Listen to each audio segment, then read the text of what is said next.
Perspective, presented by the New Orleans Secular Humanist Association, following a few principles of humanism. We're committed to the use of science and reason for understanding the universe and for solving human problems. We're skeptical of untested claims of knowledge, but we're open to new ideas. We are concerned with securing justice and fairness in society and in ending intolerance and discrimination. We are committed to the total separation of religion and government. We affirm humanism as a realistic alternative to the theologies of despair and the ideologies of violence. We reject the concept of an afterlife and believe in living a full and rewarding life here and now. We value and respect each individual's right to judge and lead their lives according to their own position, as long as it's respectful of other people, living in a free society. We hope you enjoy today's program and others in the weeks to follow.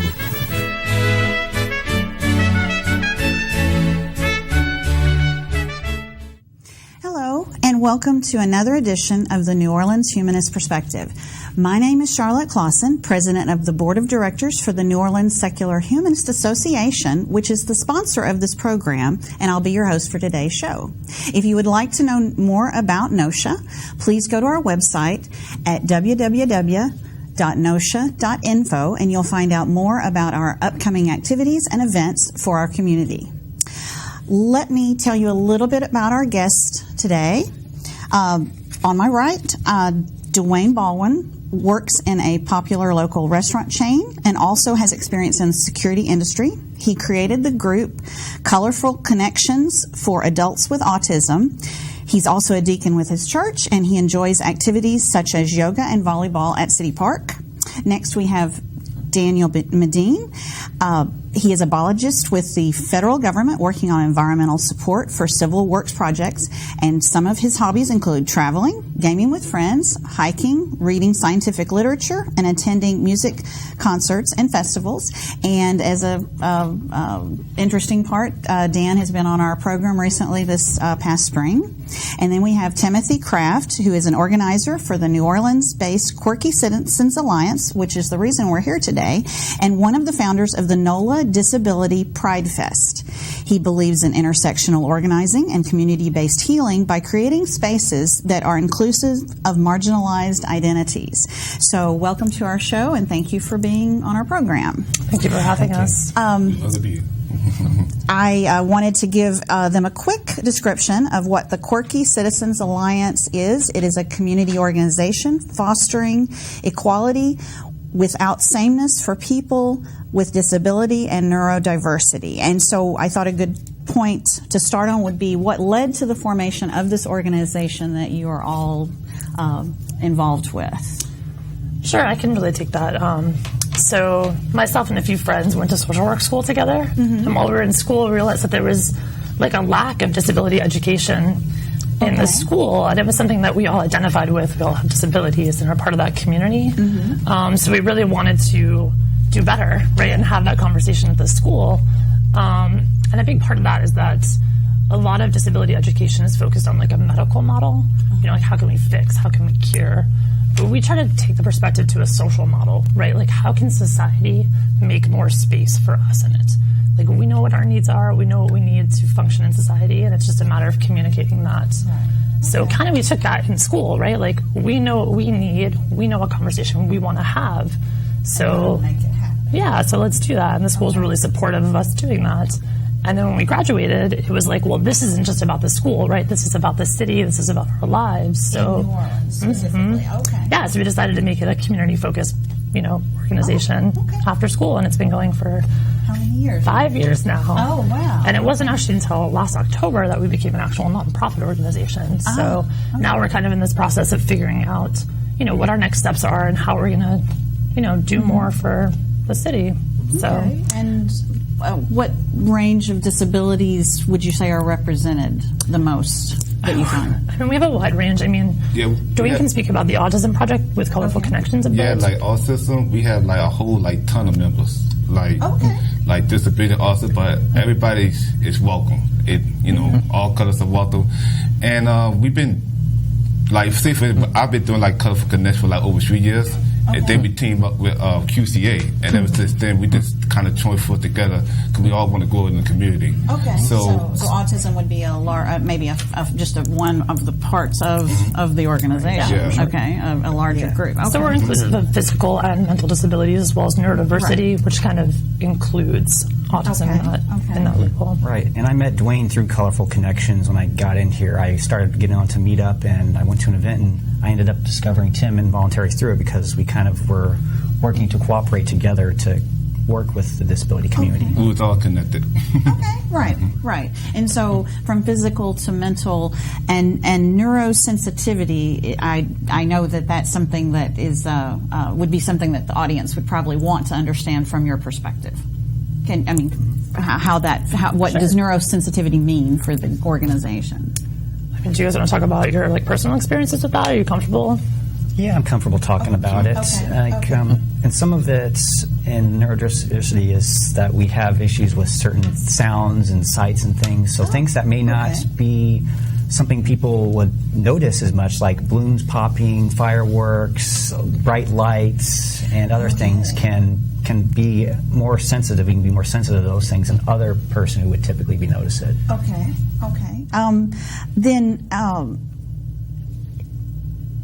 I guess you have covered that it's cross disability. So the cross is the mental and the physical. But it's also we're educating each other. Right, so my experiences with my disability gives me a limited perspective on what that looks like. And so when you think about a cross disability community, we're working together to understand each other's needs and how we can make safe spaces more accessible and work together to sort of create a unified space where everyone can sort of be comfortable and we can kind of work together towards whatever our mission is. Okay. Well, I know one aspect of your organization is the name. So can you define what it means to be a quirky citizen?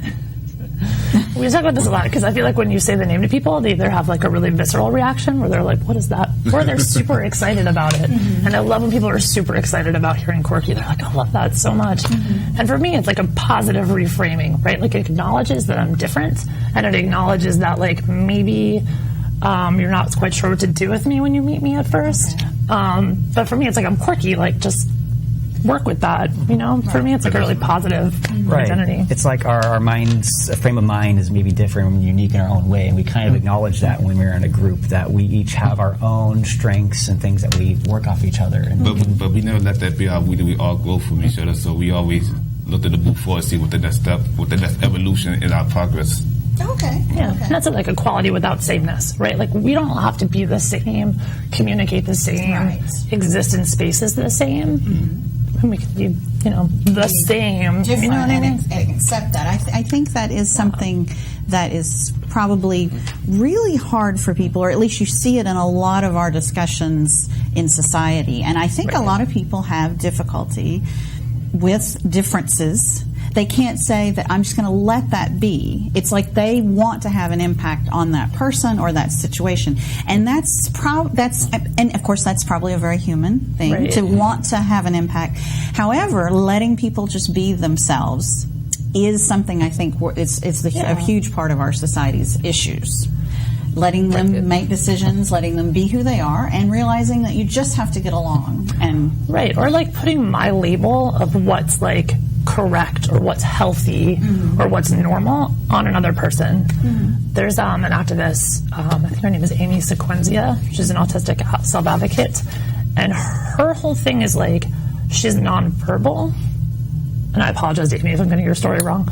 But so she types everything, right? She's a very vocal activist online through text, and that's her way of communicating. And she's brilliant, and she's communicating, right? She's vocal in a sense that's not traditional. It's a way that we wouldn't think of being vocal typed.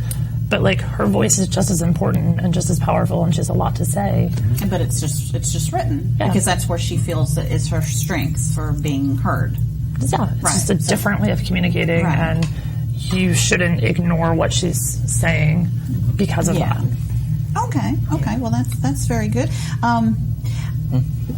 What are the other organizations you work with on a regular basis, or are there some that you can talk about that obviously you're connected with them as a specific part with the autism? Are there others that are part of your fold? Yes, we work with so many other different programs from People First, and that's another organization that deal with disability and autism, but they all it's like the same as Colorful Connection, but they are out there in the community.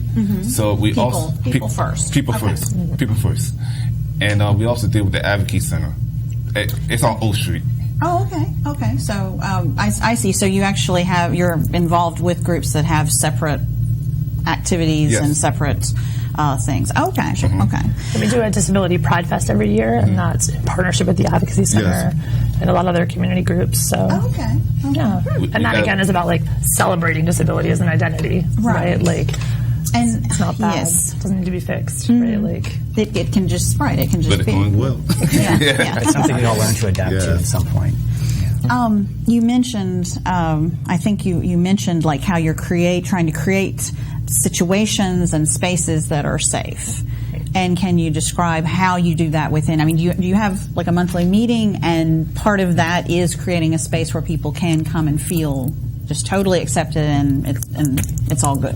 We meet every other 2 weeks at CDC Coffee House. Okay. That's on Esplanade, and that's a place that's really comfortable for everybody. Okay. It's a nice, quiet area. Everybody get along there, and it's a nice, good atmosphere. Okay. Everybody, but we discuss our meetings there, and then as we discuss, we plan stuff for next week and everything. Okay. It's a nice, beautiful atmosphere. So just a discussion kind of group that actually talks about what your future. Right. Yes. We vary it up sometimes. So sometimes we'll have board game days and other fun events at a room we reserve there, and then other days we actually discuss what our plans for improving ourselves as a community, and so that's something. Okay. Yeah, and that space is it's physically accessible, right? It's wheelchair accessible. It's big enough bathrooms, and it also has the sensory considerations, right? It's not super loud. It's not super bright. Oh, okay. It's perfect. Yeah, right. And that's true. Finding spaces that you can enjoy that kind of activity, because I think loudness and things like that probably destroys so much about social interaction, whether you feel you're sensitive or not. It hurts communication, and I feel that that's something that is a lot of people should be aware of, that noise is not just great for the sake of it. Right. And so people who really deal with it, then they're coming at it from a different perspective that way too. That it's ramped up for you. Yeah. It's not much harder to function. But everybody really feel comfortable giving all that. I mean, it really is I could ask for a better spot. Right. Well, and I guess finding spaces. I guess the coffee shops may be a great space for that. Refreshments and a place you can close yourself off. Yeah, one of our members, we were talking about this at our meeting this weekend, was saying how it's kind of a neutral space in the sense that there's no prescribed way of being there. There's no this is what we're going to definitely do and you have to do this. There's an amount of flexibility where sometimes people come and go in and out of the space. We were doing that art class, and Ryan was just I'm done. You know what I mean? He just got up and he walked away. He wasn't upset. He was just didn't want to draw. You know what I mean? He wanted to go do other things, and he would come in and out. Or that was the time that Bobby reacted really poorly. Yeah, but remember, I was just about to be Bobby, that was hilarious. He was But then I'm just, what's with that guy? That's what he was saying, something like that. But but that's his way of expressing himself. I've been knowing Bobby for many years, and he, I brought him in the Colorful Connection. He was that down sad type, but ever since he joined Colorful Connection and QCA, he had been living up his feet, been talking more. I mean, you see what he did in 36 Stratus, right? Yeah. Just amazing. So the safe space kind of, in some ways, it kind of allows for the exercising of things that are kind of more difficult, just for someone, and so therefore that makes it a safe space because everyone understands that you're not always going to just be just in perfect form with your social interactions. So you get to keep practicing it, just like anyone practices anything. True. And it's even just about when you practice a social skill, right? There's a prescribed, this is the way you're supposed to behave. Yes. And we're kind of trying to challenge that a little bit, like eye contact is a good thing. Like we're supposed to make eye contact. That's how we're supposed to interact with people. Right. But like some people don't know how to do that and like make it uncomfortable. Right. It can be uncomfortable. You end up looking at the mouth or some other part of your body, and that's how you focus on things. And it's just like, why is that a social norm, right? Like, why do we need that? Like, who is that for? I guess is the question I'm always asking. Like, who is this performative behavior really for? Okay, so being able to kind of analyze what that's about and how to realize that maybe you can still fit in without it just being exactly what what is just considered what people expect from you. Yeah.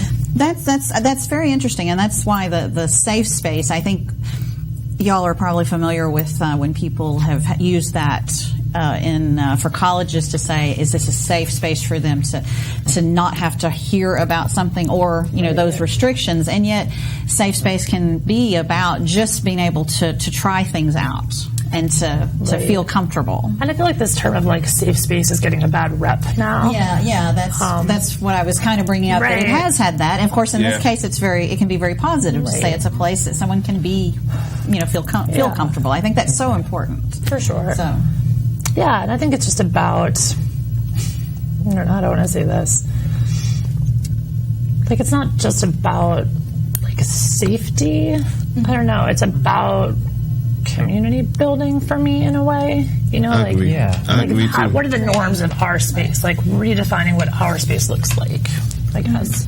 And sometimes we challenge each other. As we talked about Bobby, it's like we try and find ways that we can make ourselves feel more comfortable around each other and others. So it's kind of like we prepare and make ourselves feel accepted in this spot. It's like that community we build. Yeah, that was a good teaching moment because it was like somebody was like acting weird, you know what I mean? And like Bobby was like, well, that was real weird, and it was a good moment to be like, but this is the space where you can be that, right? Like if you need to get up and leave, if you need to talk to yourself, if that's what you need to do to like self-soothe or to be in the space, then like do that. Right. But at least he was open-minded. He got a chance to express himself. Yeah. So that was just all about, so we get it somewhere already. We had a conversation about it, So often, probably that's very difficult to find that in just everyday society situations. And I think there's so much value in building spaces. Like, I feel like when we first started this, I was like, I want to do more. You know what I mean? Like, what we're doing is not enough. Yeah. But, like, members of our organization have started, like, branching out to the community and, like, talking about their experiences and being advocates. And I feel like having a place to come back to where you are accepted and where you don't have to pretend or you don't have to sort of hit all these markers of what normalcy is so powerful. And it's, like, really healing and it's really radical. You know what I mean? Right. Okay. So, I guess that's a good point to say. What are some of the challenges that members of your organization experience in the disability community? Like, what are some of the things you can talk about? Like some of the we had some challenges. Like just started up with like a colorful connection. I remember like we met at CCC Coffee House for the first time, and we had this. I forgot her name, but we had this young kid, and he wanted to come out to the group. He wanted to be experienced. I think he's like some type of he do some performances and everything, and he do music. But his mom came with him, so we was get together for the first time with Colorful Connection. Start playing our events with Babia and all the rest of them, and she kind of, she was stirred up that she felt like my voice or any other voice was being heard with my other friend Maria that partnered up with me. She said, well, you should not cut up in time. You should not do that. And I'm like, no, this is a good open space for everybody to come together and just express their own mind. But she had a different opinion about it. And then she was going on Facebook, so being talk about, Maria and how things was just backwards. But that's not what we're trying to bring. This is a very good say so. But we got past that challenges. We talked to a lot of people for every day. It actually became more better than less. But I have to go on and on about this. So many. Well, what's interesting about that is like the mom in that situation was really upset, right? Like she felt like her son wasn't welcomed, but the son was fine. Like he was happy. He wanted to be there. He was like super excited. And I think that's a challenge that sometimes happens when you're a parent of a child with a disability. You stop listening to them at some point. You stop hearing them, right? Or stop treating them as a human, right? You develop your perspective that you think should override, and you understand their needs better than they do, which is probably not always the case as they get older. Yeah. Right. Understanding nonverbal cues is another thing that can be kind of challenging, and kind of one of the things I had issues with was I almost created like a bubble around myself where I just didn't acknowledge people around me. So sometimes someone who's looking like they're maybe not engaged in the conversation may actually be. It's just they're not communicating it the way we typically would communicate it. So. Okay. That's a very good point. You talk about the fact that you have your festival, which the group supports, and could you describe the kind of activism that you do in the disability community that way? Like, is the festival one part of it, but are there other aspects? Right. I mean, the festival is really about celebrating disability, right? It's like having a good conversation about how, like, disability isn't wrong or bad. Or I remember somebody was like, why would I celebrate my disability, right? Okay. And that was like a really shocking thing for me to hear, because like I'm all about that, you know, but you have to reach this point where, like, I don't know, you have a positive framing. Like, it's okay to be realistic about challenges and limitations, but it's also like your experiences matter, and that's a really powerful thing in itself. Or just like forming community around something is a benefit that not everyone has, right? You know, and also we're just trying to be, I don't know, I don't want to say critical, but just like thinking about what organizations are actually for us and not actually for us. You know, like does your organization include people with disabilities in it, or you're trying to provide services? Okay. Right. So, like, if you don't have disabled people informing the work that you're doing, but you're trying to provide a service for people with disabilities, like, there's something wrong there. Right. And that it don't miss the pie. The pie is less missed right there. That's how I feel. Yeah. That's a good point. Right. Being able to give that feedback to say how are we doing in terms of a service, and yet perhaps it's not from a disability standpoint or viewpoint. Right. Does that make sense? Totally. Yeah. I mean. And that's good to have that feedback. That's very healthy. I mean, I feel like I said in the beginning, I think people look at differences and probably decide that, well, I have to point that out. I can't just accept that that's the way it is. And I feel like society has to get to a point where we say, well, we're all kind of in this together, and we all have disabilities in some respects. You know, we all have different things that we just, you know, for some people it's just not as prominent, perhaps. And like, we're all aging, right? And like, as we enter like elderhood, a lot of us will develop disabilities, right? So like, building a more inclusive world, like a physically accessible world, benefits all of us. It really does. And so I don't think people like to think about that, but you know, also just like, I don't know, I'm wearing glasses, right? That's like an assistive device, right? That corrects something that's disabling, but it's normalized, right? Like, we accept this as like a normal part of just being a human. So like, why can't we do that for other assistive devices or things like that? So that's the first step right there.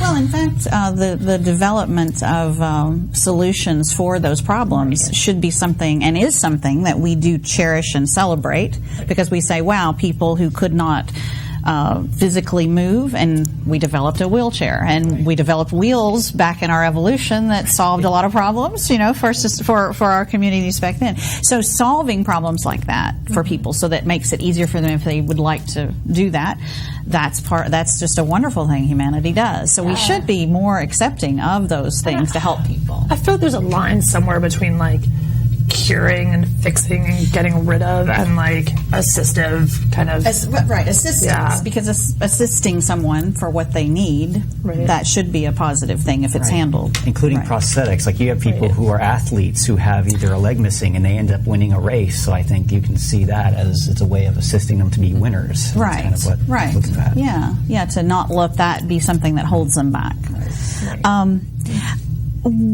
What are some of the upcoming things for your group, projects and vision, that kind of thing?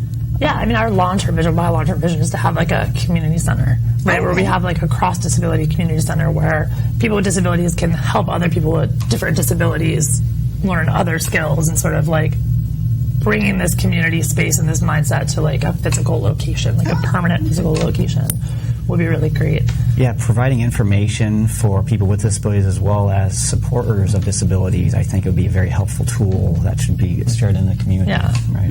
Yes, that's very forward thinking. Like find a nice open space for everybody to just come together. Just that's the part I started. How can I say this? Baby steps. Just take one bit at a time, put the pieces together, so everybody to come in and just branch out. Like this is our bit. This is your kingdom. So everybody just to come together with this bit also to share ideas and to share their future plans. Right. So I know things don't happen overnight, but things take time to get there. Right. Oh, yeah. And certainly a center, a community center would be a really, in fact, in many ways, I'm sitting here thinking to myself, well, why haven't we thought of that sooner? That's because we have LGBT community centers, and that's obviously a place where people can come and talk about the issues that are important to them. This makes perfect sense to have that. For and by people with disabilities. Exactly. Right? That's what I want. Yeah. And also a project we're working on that I think, we've talked a lot about neurodiversity in this, but just to add some to the physical side, we've been doing this Ramp It Up program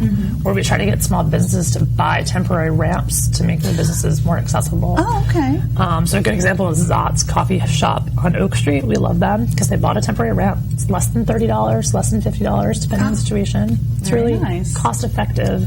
And we have a lot of meetings there for Disability Pride Fest, and we really support that business because they took one step, one really easy step to make their building more accessible. And that's great. Yeah, that is interesting. So often people say, well, how can businesses do that? But something that feels like is an addition to their business without having to rebuild Stash it behind something and pull it out when they need it. Oh, right. Yeah, right. you don't need to reconstruct your building. There's other options. Yeah. So. Okay. That's very positive. I guess we just have a couple minutes left, and so how would somebody go about contacting you, joining your group? You do research, like we be on Facebook, social media. We be on Facebook / Colorful Connection. You can find us on Facebook. We have a group chat, or either. Yeah, there's a. We have a website actually that for us as well. Okay. And you can email that up. Yes, yeah, we have that on the screen. And you can email Quirky Citizens Alliance at gmail.com if you want more information. Okay, and so do people? Is it just that anyone can have interest, whether you're an ally, a person who doesn't feel like they have a disability, or if they do? Yeah, I mean, we're not going to be like, "What's your disability?" when you walk in the door. Yeah. We don't have any of that. It's a self-identity, right? You know what I mean? Our systems are not perfect, so your self-identity is enough for us. Or if you just want to support or learn more, right? Maybe there's a disabled person in your life, and you want to be able to, respect them in a different way, or learn more about the community. Right, and perhaps even have someone from your group come and speak to an organization who'd like to know more, or students groups. Right, and that's one thing we've talked about is about having actually like a PowerPoint presentation about autism and about what is the social theory behind autism and how we view it, as well as just ways we cope with things. So if you want to host a workshop, let us know. No, that's wonderful. That's a really, again, the community center idea, being able to present like that's wonderful. So, we're out of time, but thank you so much for joining us, and please show up again and watch the New Orleans Humanist Perspective. So thank you.